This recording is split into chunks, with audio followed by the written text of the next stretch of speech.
Vous écoutez la leçon biblique de l'Église de la Science chrétienne indépendante de Plainfield, située à Plainfield, New Jersey, États-Unis d'Amérique. Leçon du dimanche 30 octobre 2022. Sujet: Châtiment éternel. Texte d'or, Jean. Dieu est amour. Lecture alternée, Jean. Car ce qui vous a été annoncé, et ce que vous avez entendu dès le commencement, c'est que nous devons nous aimer les uns les autres. Nous savons que nous sommes passés de la mort à la vie, parce que nous aimons les frères. Celui qui n'aime pas demeure dans la mort. Nous avons connu l'amour, en ce qu'il a donné sa vie pour nous. Nous aussi, nous devons donner notre vie pour les frères. Si quelqu'un possède les biens du monde, et que voyant son frère dans le besoin, il lui ferme ses entrailles, comment l'amour de Dieu demeure-t-il en lui? Petits enfants, n'aimons pas en parole et avec la langue, mais en action et avec vérité.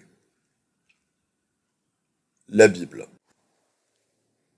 Toute la loi est accomplie dans une seule parole. Dans celle-ci, tu aimeras ton prochain comme toi-même. Jésus alla dans la Galilée, prêchant l'évangile de Dieu. Il disait: Le temps est accompli, et le royaume de Dieu est proche. Repentez-vous et croyez à la bonne nouvelle. Un jour, Jésus enseignait. Des pharisiens et des docteurs de la loi étaient là, assis, venus de tous les villages de la Galilée, de la Judée et de Jérusalem. Et la puissance du Seigneur se manifestait par des guérisons. Et voici, des gens portant sur un lit un homme qui était paralytique, cherchaient à le faire entrer et à le placer sous ses regards. Comme ils ne savaient par où l'introduire à cause de la foule, ils montèrent sur le toit et ils le descendirent par une ouverture, avec son lit, au milieu de l'assemblée devant Jésus. Voyant leur foi, Jésus dit: Homme, tes péchés te sont pardonnés. Les scribes et les pharisiens se mirent à raisonner et à dire: Qui est celui-ci qui profère des blasphèmes? Qui peut pardonner les péchés si ce n'est Dieu seul? Jésus, connaissant leurs pensées, prit la parole et leur dit: Quelle pensée avez-vous dans vos cœurs? Lequel est le plus aisé de dire: Tes péchés te sont pardonnés, ou de dire: Lève-toi et marche? Or, afin que vous sachiez que le Fils de l'homme a sur la terre le pouvoir de pardonner les péchés, je te l'ordonne, dit-il au paralytique, lève-toi, prends ton lit et va dans ta maison. Et à l'instant, il se leva en leur présence, prit le lit sur lequel il était couché, et s'en alla dans sa maison, glorifiant Dieu. Après cela, Jésus sortit, et il vit un publicain, nommé Lévi, assis au lieu des péages. Il lui dit: Suis-moi. Et laissant tout, il se leva et le suivit. Lévi lui donna un grand festin dans sa maison, et beaucoup de publicains et d'autres personnes étaient à table avec eux. Les pharisiens et les scribes murmurèrent, et dirent à ses disciples: Pourquoi mangez-vous et buvez-vous avec les publicains et les gens de mauvaise vie? Jésus, prenant la parole, leur dit: Ce ne sont pas ceux qui se portent bien qui ont besoin de médecins, mais les malades. Je ne suis pas venu à appeler à la repentance des justes, mais des pécheurs. Voyant la foule, Jésus monta sur la montagne, et après qu'il se fut assis, ses disciples s'approchèrent de lui. Puis, ayant ouvert la bouche, il les enseigna et dit: Si votre justice ne surpasse celle des scribes et des pharisiens, vous n'entrerez point dans le royaume des cieux. Vous avez entendu qu'il a été dit aux anciens: Tu ne tueras point. Celui qui tuera mérite d'être puni par les juges. Mais moi je vous dis que quiconque se met en colère contre son frère mérite d'être puni par les juges. Que celui qui dira à son frère Raka mérite d'être puni par le sang Hédrin. Et que celui qui lui dira insensé mérite d'être puni par le feu de la géhenne. Si donc tu présentes ton offrande à l'autel, et que là tu te souviennes que ton frère a quelque chose contre toi, laisse là ton offrande devant l'autel, et va d'abord te réconcilier avec ton frère. Puis viens présenter ton offrande. Je vous exhorte donc, frères, par les compassions de Dieu, à offrir vos corps comme un sacrifice vivant, saint, agréable à Dieu, ce qui sera de votre part un culte raisonnable. Que la charité soit sans hypocrisie. Ayez le mal en horreur. Attachez-vous fortement au bien. Par amour fraternel, soyez pleins d'affection les uns pour les autres. Par honneur, usez de prévenance réciproque. Ayez du zèle et non de la paresse. Soyez fervents d'esprit. Servez le Seigneur. Réjouissez-vous en espérance. Soyez patients dans l'affliction. Persévérez dans la prière. Pourvoyez aux besoins des saints. Exercez l'hospitalité. Bénissez ceux qui vous persécutent. Bénissez et ne maudissez pas. Réjouissez-vous avec ceux qui se réjouissent. Pleurez avec ceux qui pleurent. Ayez les mêmes sentiments les uns envers les autres. N'aspirez pas à ce qui est élevé, mais laissez-vous attirer par ce qui est humble. Ne soyez point sages à vos propres yeux. Ne rendez à personne le mal pour le mal. Recherchez ce qui est bien devant tous les hommes. S'il est possible, autant que cela dépend de vous, soyez en paix avec tous les hommes. Ne te laisse pas vaincre par le mal, mais surmonte le mal par le bien. Mes petits enfants, je vous écris ces choses afin que vous ne péchiez point. Et si quelqu'un a péché, nous avons un avocat auprès du Père, Jésus-Christ le juste. Il est lui-même une victime expiatoire pour nos péchés, non seulement pour les nôtres, mais aussi pour ceux du monde entier. Si nous gardons ses commandements, par là nous savons que nous l'avons connu. Celui qui dit « Je l'ai connu » et qui ne garde pas ses commandements est un menteur, et la vérité n'est point en lui. Mais celui qui garde sa parole, l'amour de Dieu est véritablement parfait en lui. Par là, nous savons que nous sommes en lui. Toutefois, c'est un commandement nouveau que je vous écris. Ce qui est vrai en lui et en vous, car les ténèbres se dissipent et la lumière véritable paraît déjà. Celui qui dit qu'il est dans la lumière et qui est son frère est encore dans les ténèbres. Celui qui aime son frère demeure dans la lumière et aucune occasion de chute n'est en lui. Je vais maintenant lire les passages corrélatifs tirés du livre d'études de la science chrétienne, Science et Santé, avec la clé des Écritures de Mary Baker Eddy. En science chrétienne, le premier devoir est d'obéir à Dieu, d'avoir un seul entendement et d'aimer les autres comme vous-même. Aimer son prochain comme soi-même, c'est une idée divine, mais cette idée ne peut jamais être vue, ressentie ni comprise au moyen des sens physiques. La manifestation de Dieu à travers les mortels est comme la lumière passant à travers la vitre. La lumière et la vitre ne se confondent jamais, mais en tant que matière, la vitre est moins opaque que les murs. L'entendement mortel à travers lequel la vérité paraît avec le plus d'éclat est celui qui a perdu beaucoup de matérialité, beaucoup d'erreurs, afin de mieux laisser transparaître la vérité. Alors, tel un nuage se fondant en une vapeur légère, il ne cache plus le soleil. L'amour de soi est plus opaque qu'un corps solide. En obéissant patiemment à un Dieu patient, travaillons à dissoudre avec le dissolvant universel de l'amour l'erreur adamantine, la volonté personnelle, la propre justification et l'amour de soi, qui fait la guerre à la spiritualité et qui est la loi du péché et de la mort. L'amour divin corrige et gouverne l'homme.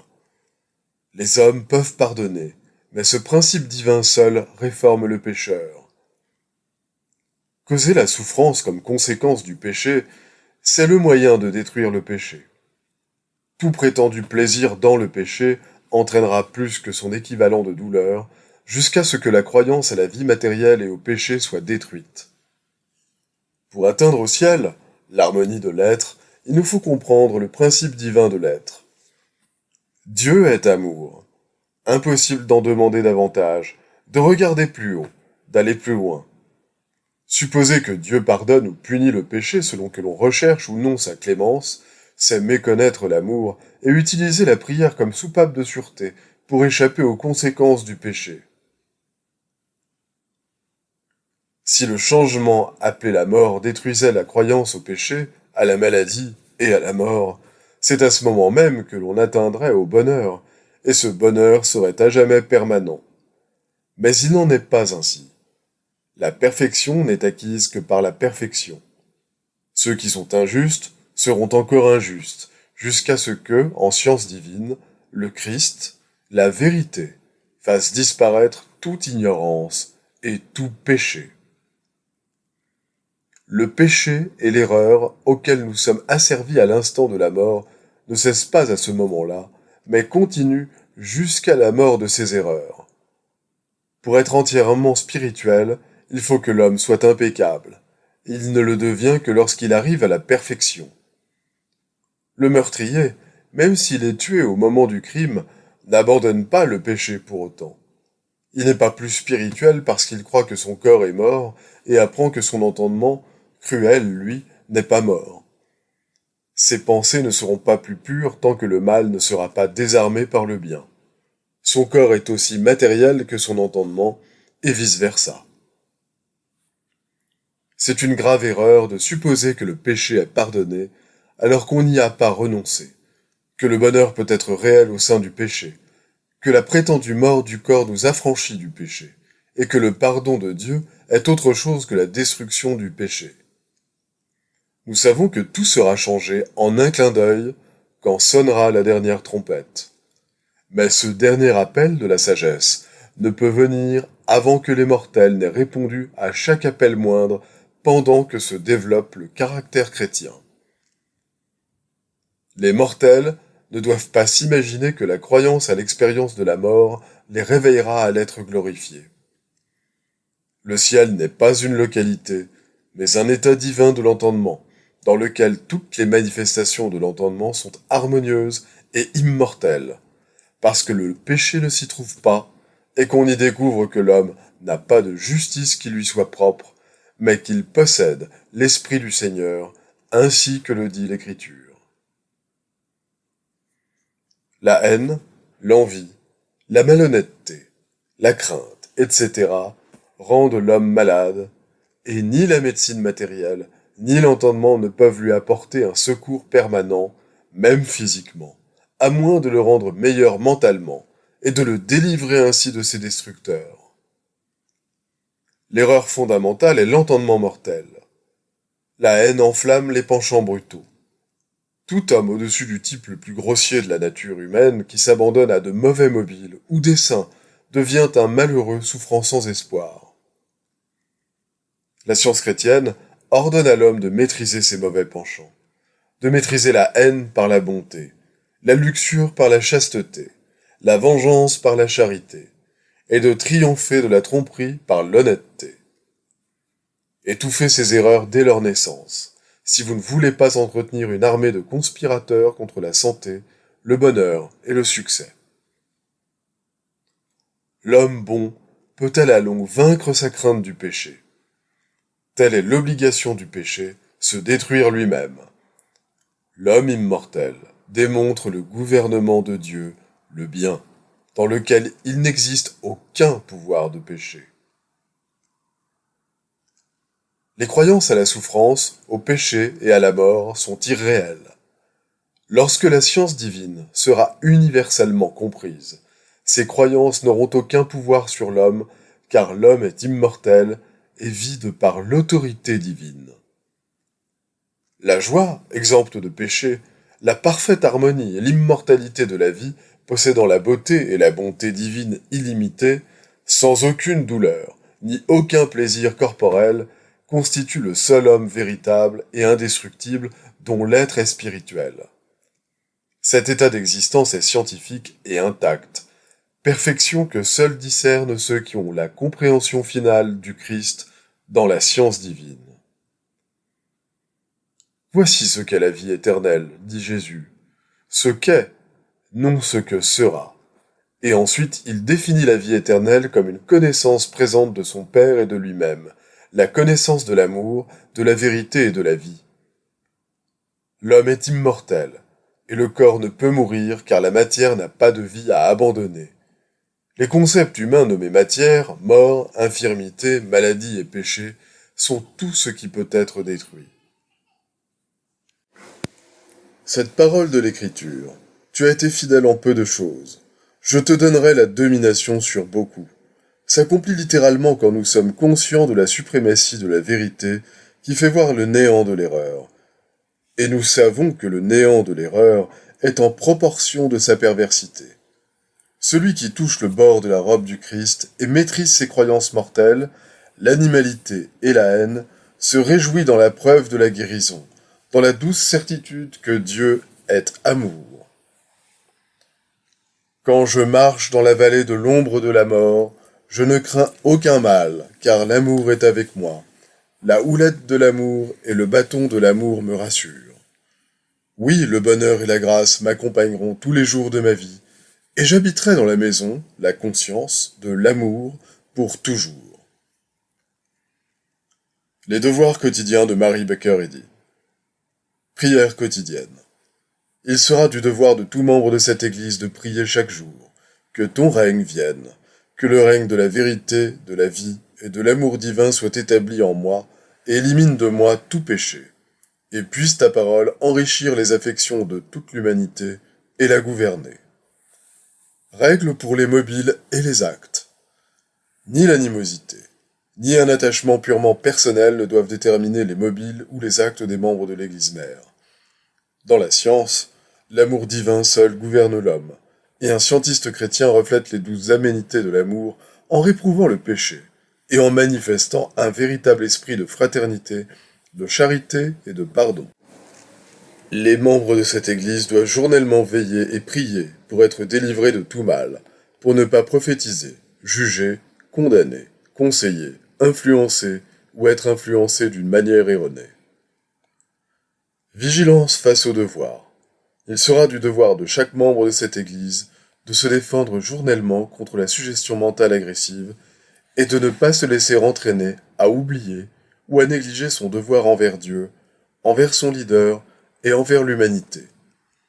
Par ses œuvres, il sera jugé et justifié ou condamné.